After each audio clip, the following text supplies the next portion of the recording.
Good day, everyone. My name is Handitya Syaifuddin Yusuf, a student of International MBA program of Class 83. First of all, I would like to express my sincere respect to my supervisor, Rocky Adiguna, SA, M.Sc, Ph.D., as well as to the examining lecturers. Today, I will be presenting my thesis, Pursuing Innovativeness Through Socioemotional Wealth Objective, a case study of Serba, Sambal, Asli, Sukoharjo. Family businesses serve as the backbone of the Indonesian economy, representing the majority of businesses and contributing approximately 53% of all national GDP.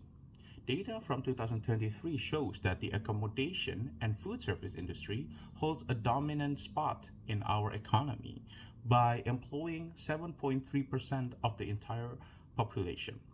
However, the industry faces high risk of failure as a study shows that over half of the players within the industry has failed after their fifth year of operating. In order to survive and thrive, this business requires flexibility and innovation. A significant lag in innovation often occurs when tradition and modernity clashes.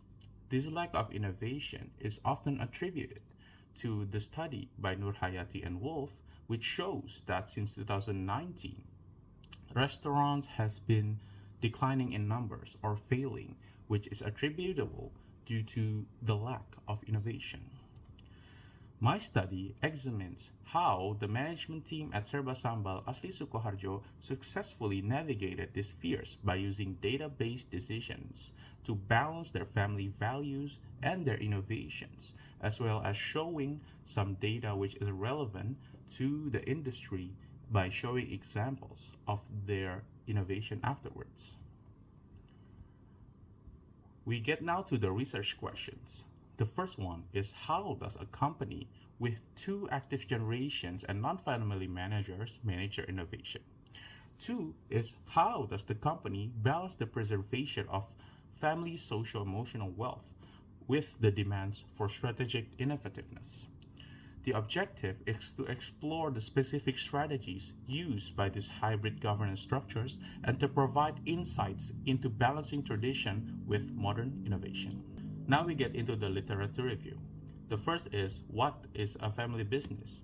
It is defined by a family ownership and control with a focus on long-term family identity. The second one is about the roles within family business.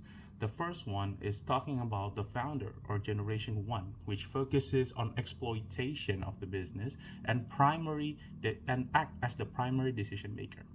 The second one is the successor or generation two, which advocates on exploration and usually technology adoption.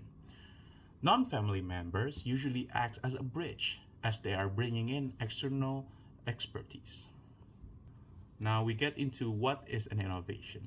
It is a market-based application of new processes, products, or organizational forms with commercialization potential, while social-emotional wealth refers to the non-economic benefits that influence strategic decisions, which is formed through socio-economic status and culture.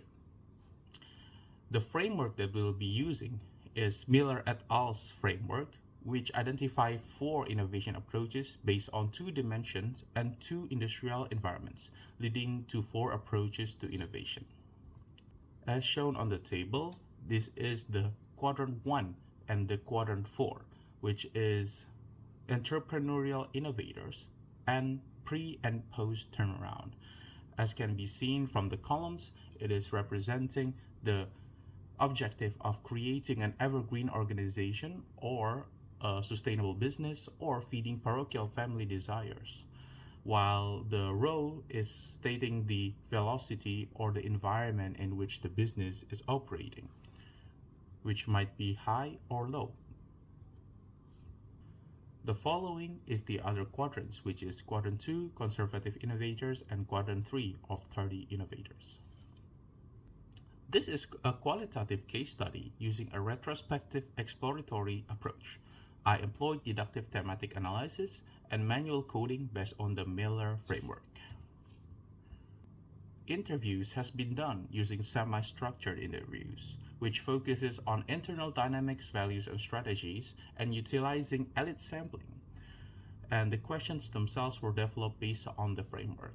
As can be seen, the interview subjects are three, which is the co-owner or the successor, which is Estefan Bintang, and two non-family managers, which are Satria and Ardika Novianto. Serba Sambal Asli Sukoharjo was founded in 2013, specializing in various traditional sambals. The business operates on loose franchise models and is guided by the philosophy of pitulungan and views the business as a form of worship, not just as pure profit. The management currently involves the founder, Agus Subagio, and its successor, Bintang Estefan.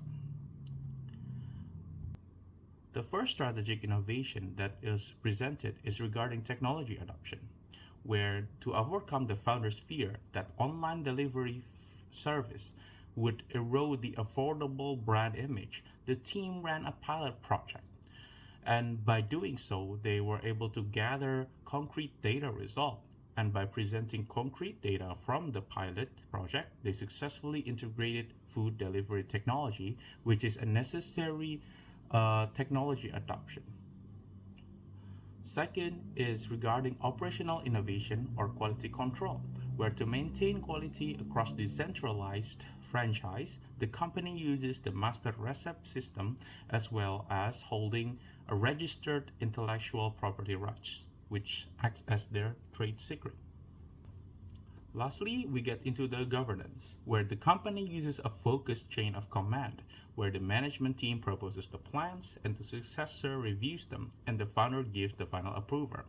This ensures that there is a centralized direction for innovation while leveraging the non-family professional expertise, leading to agile and innovative business environment. Moreover, with the existence of the master recipe system, it creates a decentralized supply chain derived from the master recipe system, creating a strong relation with franchisees and local community.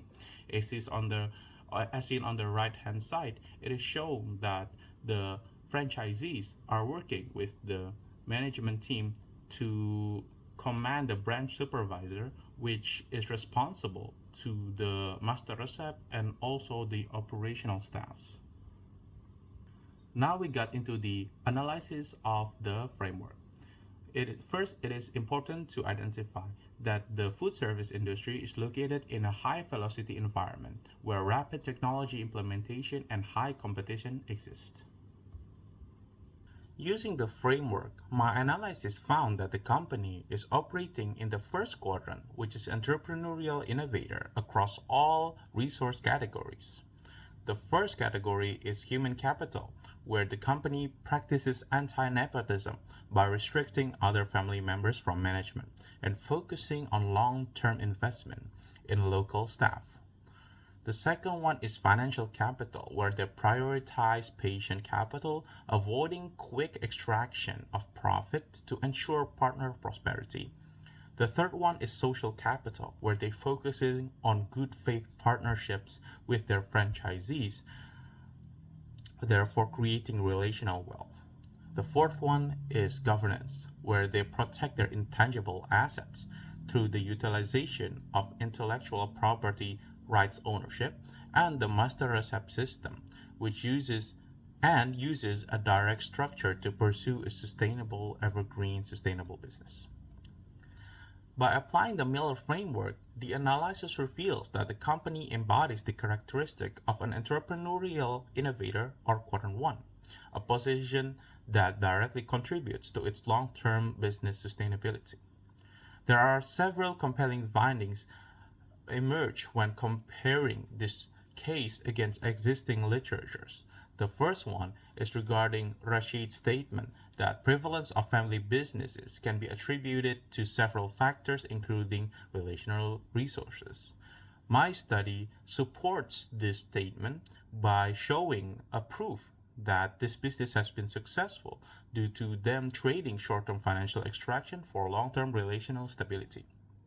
The second is about Chrisman and Patel's statement regarding over-conservatism of socio-emotional wealth often leads to the erosion of the company. My study shows that by prioritizing objective and quantifiable data necessary for innovation, it avoids over-conservatism, therefore supporting the statement. The third one is regarding two literatures. First of all, from Dylan, where family businesses typically emphasize hierarchical leadership and reflecting the family power structure, which often limits resources and knowledge sharing with non-family members, and where Cho and Shi says that non-family managers bring external expertise and help achieve higher family firm.